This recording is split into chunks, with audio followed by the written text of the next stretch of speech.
Alright, we gotta talk about this, okay? Neverness to Everness is doing something that I don't think any gacha game has ever done this early on, like in a 1.2 patch. This is basically like an anniversary patch that we're gonna be getting here, but in just a random normal patch update. We're getting a free A-rank selector this early on already after the other ones we already had from 1.0, and on top of that, we're also going to be getting more skins in just this 1.2 patch than Honkai Star has gotten in this entire timeline of over 3 years. And that's not all. There's a whole bunch of fun stuff coming, so let's go ahead and go over it. So I'll just give you the too long didn't read here, okay? In Sea Angler, you can keep your fish now from Sea Angler in your property, okay? You can put water tanks in your house and basically like make an aquarium or something like that. So if you want, you can like, I don't know, give yourself a job and like start LARPing as an employed person and like be an aquarium, I don't know, maintenance man. You can go and buy fish tanks, like fresh water tanks at first, then upgrade them to saltwater tanks for different fish, I'm assuming. There's a whole system to this thing, man. You even have to be careful of the pH level. So like, seriously, no peeing in the tanks, okay? They also hinted you need to remember to feed them on time. So I don't know, maybe like your fish can die or something like that. So definitely no peeing in the tanks. Never mind. They remember the gacha players are big bozos sometimes, so they gave us an automated system to make sure that we don't create a horrific death trap, and the system will maintain the fishies for us. Well, that's nice. Oh, and if you catch a special rare fish, you can slap it on the back of your car like an honor kill to show your tribesmen. Alright, now onto a housing feature called the Hagmaxer 5000. That's the wrong script. Oh, that's the wrong script. Okay, so it's called the Decor Blueprint feature. You can set up blueprint configurations for your property type and then save them on Bagel. So I guess Bagel's here to stay as a new form of social media.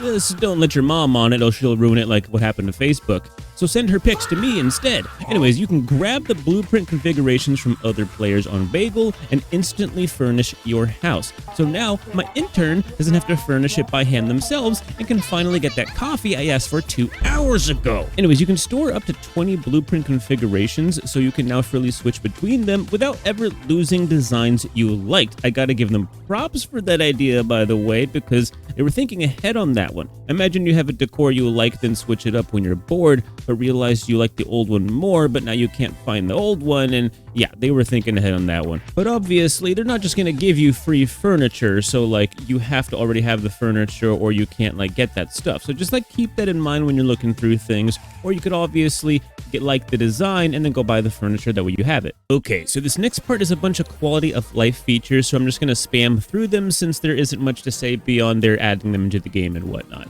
They're improving the way avatars look in the game, and I think it includes the menus as well. The music player or portable player is getting a new interface to make it more user-friendly. The upgrade menus will finally have the ability for us to hold down the upgrade button, and it will continuously add the materials, something we probably should have had at the launch of the game. But the way I look at it is this is something minor they can add later in a patch, just like this, so it's all good. And finally, they're giving us a system to report other players in the racing modes. So yes, we can report cheaters and such. But I'm worried because, you know, people might abuse this system and report people wrongly who have lag rather than who are actually cheating. So hopefully they have a system with that in mind, because this could easily ruin racing for people if not implemented properly. In fact, I really like racing, so I might not race at the start of 1.2 just to make sure the system's working properly. And if it does, you'll see me on the track again, bozo, okay? So watch out. Anyways, they added a feature for specific outfits to remove certain parts of it. No, you dirty gooners, this is not that kind of removal. We're talking about minor things for the sake of fashion, because we all know fashion is the true end game.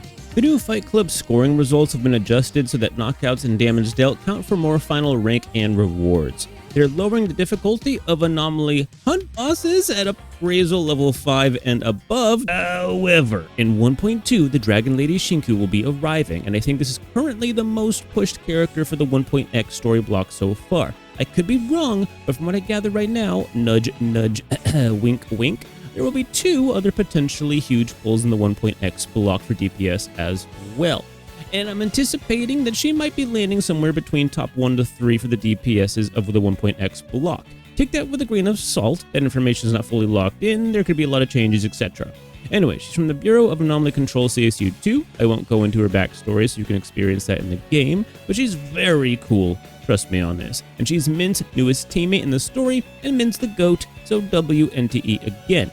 She is the polar opposite of Mint, so that dynamic should be fun, and she's a Cosmos character. So Cosmos just stays winning every single update with either new Cosmos characters or characters that make Cosmos characters good.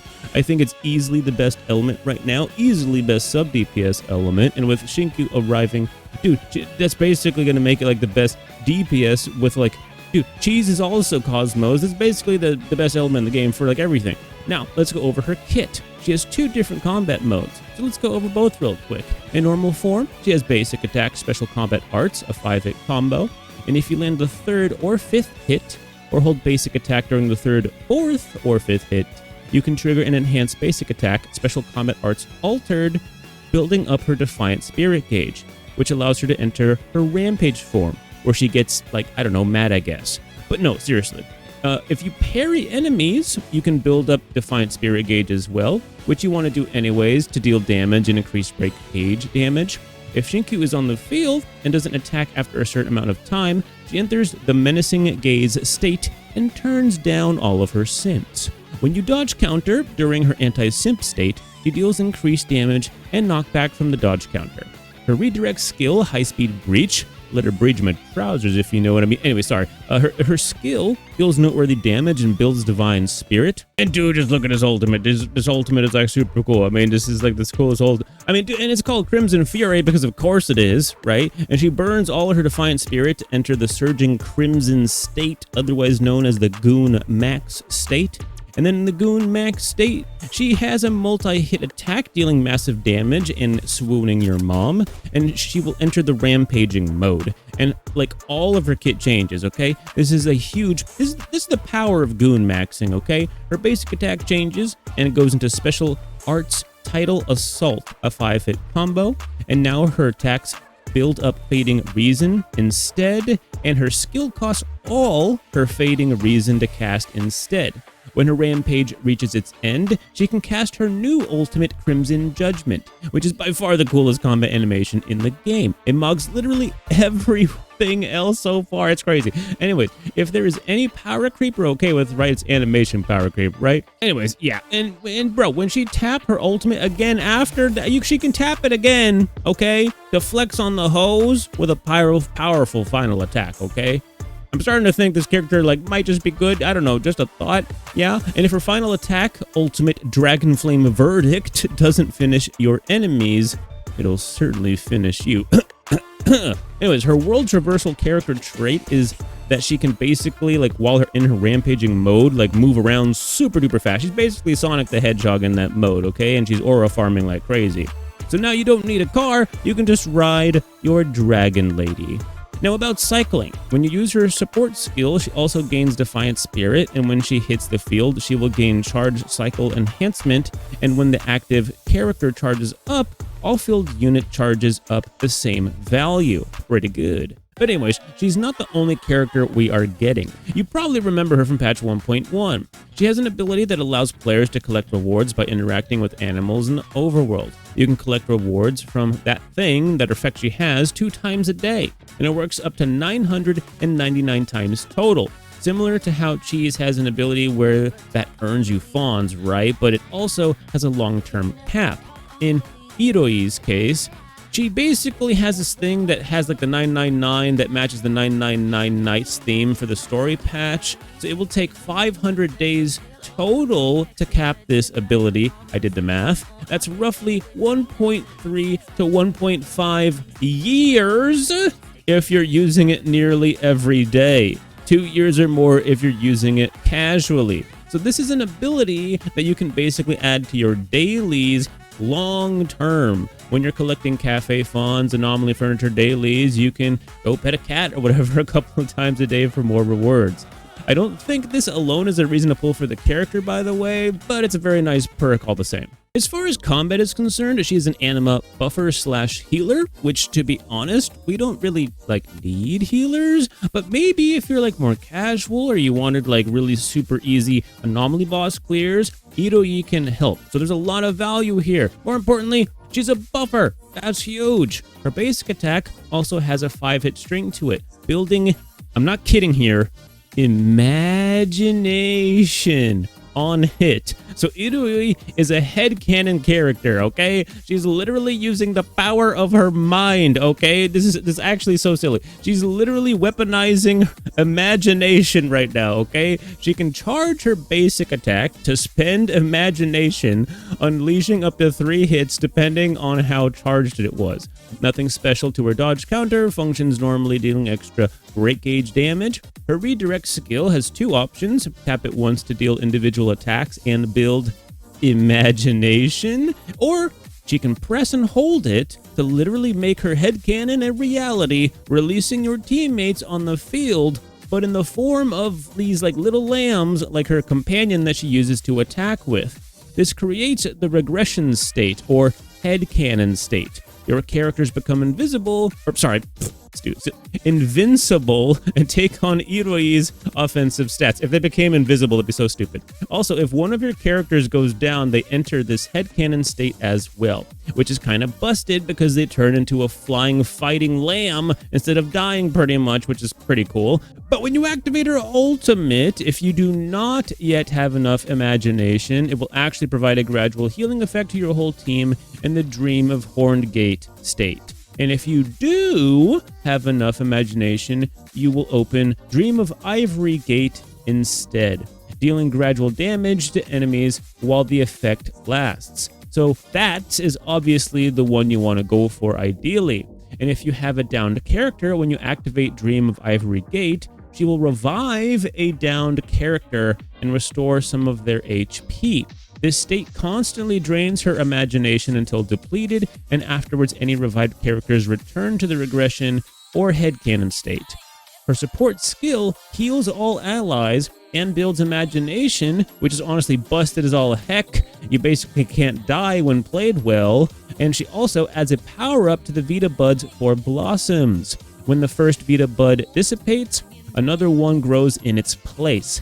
Crazy. Which is some wild synergy for Blossom teams. Depending on how good these buffs are, Iroi might actually secretly be the best pull for the patch over the main push, because typically buffers are really good in games like this.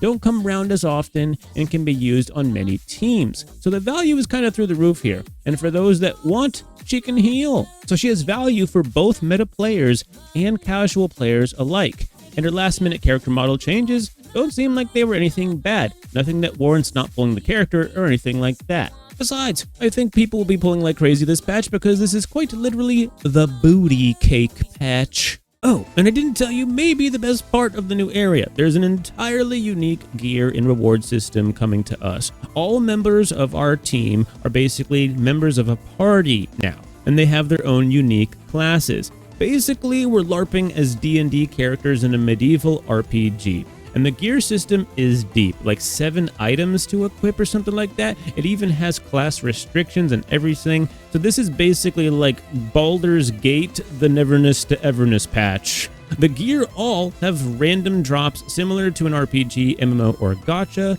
So you can assume gathering gear and character building functions similar to how it does in a normal game from 1.0, but with some added depth. But as our role as an appraiser, we can use our ability to see the gear's true value, making it easier to build what we want. Also, gear has its own bonuses, so try to combine equipment from the same set to get special bonuses. Creating good builds will give us more power in combat and actually feel different with different effects that we normally don't have in combat. Guys, they're literally giving us like a whole entire new game inside of this patch. This is wild.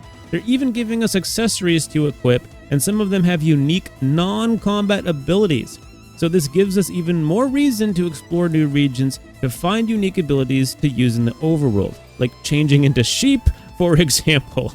Just be aware, we can only change this gear at bonfires or camps, which also have a bonfire in them, and you can recover stamina and swap gear here as well. And interact with the shop merchant, who is also LARPing as a sheep. Oh, and the camps and bonfires are like everywhere, okay? So don't worry about only being able to change at them, because there's a whole bunch of them all over the place. And there are a lot of sheep NPCs around, by the way. Go talk to them, literally treat them like people. I'm pretty sure they might even be people. I'm not sure how the storyline goes, but They have interactions and rewards and stuff. Treat them like any other NPC. Okay, now I think is the time to finally say that some of the skins are actually unique gear that we're using. So it's less a skin and more of a special effect from a gear piece, because it's only wearable if you're using that gear, and switches when you switch the gear. And because the game is built for casual players, you can just use whatever the heck you think looks cool, to be perfectly honest. Like, it doesn't, like, the gear, like, upgrades don't necessarily matter so much. Try to think of it as more something fun to do rather than something you have to think of for meta. So go make your own unique cool looks and farm whatever gear suits your fancy. And it only works on Mint, the main character, Shinku, and Iroi right now, because they're the only ones in the game world. Oh, and the game mode is permanent, so you are in no rush to finish this thing, okay? The game mode has a special shop you can earn rewards from, including the skins identical to the gear from the mode itself. So yes, the skins are real and free, and even though they're like region locked, you can actually earn them to not be region locked. And they support recoloring, so you can effectively dye the outfits. Hoyo could never, but this is like a huge, this is like a series of cool things that normally take like a whole year for a gacha to slowly implement over time, and we're all just getting it slam dunk boom right at once. This makes up 33 different styles in total, by the way, with all the different customizations we can do. Oh, and Shinku's special dragon outfit has unique skill effects because, like I said, she's the pushed unit from NTE right now. They have more outfits coming in the future updates as well, so stay tuned for more for other characters. Nudge, nudge, wink, wink. But Shinku and Iroi still get their own unique skins, of course. This includes the Bond skins, Gacha, and also real paid shop skins. But anyways, they announced that old units would be getting summer skins as well. They have been listening. So hey, maybe Hey Thor, gets a Bond skin. Maybe that's my personal preference, but they're probably going to be adding them for a whole bunch of others as well. And they're going to be starting that probably as early as patch 1.3. But now let's get into a big announcement. NTE has 19 new outfits planned to make their arrival over the course of several patch updates. That terminology is somewhat vague, but several often refers to like 2 or 3, so doing some quick math lets an average of 6.5 to 9.5 outfits over 2 to 3 patches fit within that parameter. That's a lot, but it does include this patch, which is dropping a whole bunch too. So keep that in mind. It's a little bit weird with the wording they chose, but it seems like we're going to be getting a bunch of stuff either way. It could just be referring, though, to the region lock skins, and that might not even include all the other skins we get. Either way, we got a ton of stuff coming. As far as the gacha banners, aka the playboards, are concerned, Shinku will arrive with the first banner, and we'll be getting Iroi on the second half. Chinku's board will include a glider that looks like her special ultimate aura farming state, which is very cool, and also a skin for the motorcycle, the sport one, and a skin for her as well. Iroi's will include the same, but unique to her. They didn't show it on screen though for some reason, so maybe they're like, not trying to spoil it quite yet.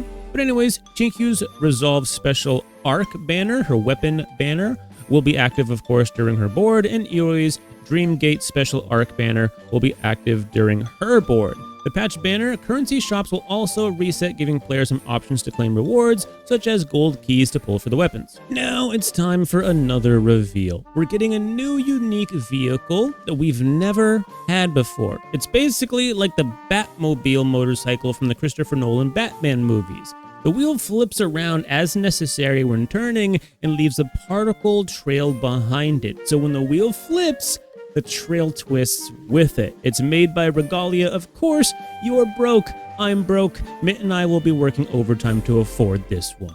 This is exactly why I always save some fawns for when patch reset comes, because you never know when we might get a new feature that is available through Fawn's purchase, like the Porsche collab event. It's basically Shinku themed, by the way, this new vehicle, so she can ride it too for reasons. Okay, obviously the main character can ride it as well, but it's basically like Shiku's like special vehicle, I guess you could say. And when she has her dragon-themed skin on too, the vehicle has unique special effects. Now let's talk about the events for the patch. First, Going, Gone. This is a special auction style event where we compete with other appraisers to win auctions, and we can bring character companions in with us to give us advice mid-auction. Imagine the appraiser actually doing some appraising for once. Different characters will give different advice, so keep that in mind. Choose characters based on your playstyle. The second event will be Shadow and Seek. This one looks fun. Play with other appraisers and be a hunter or hider in a game of hide and seek in Clement Academy. You get 3 random items each round and can transform into them to hide at any time. So moving around is encouraged to throw off other appraisers. You also get a decoy skill to help hide as well. If hunters can attack all hiders before time runs out, they win, and vice versa. If the hunters are eliminated or time runs out, the hiders win. The hunters have an HP pool, and if they attack items that aren't hiders, they lose HP. This is to prevent spammers from locking down the game. And thirdly, we're getting a new fishing minigame. Harp and fish at various locations to level up the event and earn rewards. And don't forget the new Riichi Mahjong mode being added as well. There will be rules included for those that don't know how to play it, so no worries. Fourthly, we're getting a new daily activity for daily rewards. We can go to newsstands daily and collect rewards from them on a scratcher ticket. This is literally a ZZZ mechanic with a twist, but who cares? Free, easy, cool rewards. Apparently, these aren't all the events that we're going to be getting, so stay tuned for more announcements. However, they did show some graphics on the screen. Don't know if that was on purpose, but we can look at them anyway. There will be a daily card flip event. I suspect we do daily activities to get a random reward on a board until we fill the complete board. There will be a double stamina event, pretty straightforward, earn double stamina. There will be a double fawns event for the pink paws mode. Again, just double fawns, easy and appreciated. There will be a double pixel event, so double the rewards in the modes when you spend pixels. There will be a double fawns event for when you spend city stamina as well, separate from the pink paws event. And the Beyond the Rails mode, my favorite content in the game besides main story, will be getting its regular updates as well. And keep in mind, players are starting to reach max level, so endgame may turn up the heat a bit. However, the fact that they nerf anomaly bosses makes me think that they won't be doing that and maintaining a casual and free-to-play friendly game mode, right? Circle Gifts event will reset at the start of the patch, so log in daily to collect free premium character board pulls, 10 dice over 7 days. And of course, the biggest surprise out of this entire stupid thing, like, dude, free S-rank character selector, okay?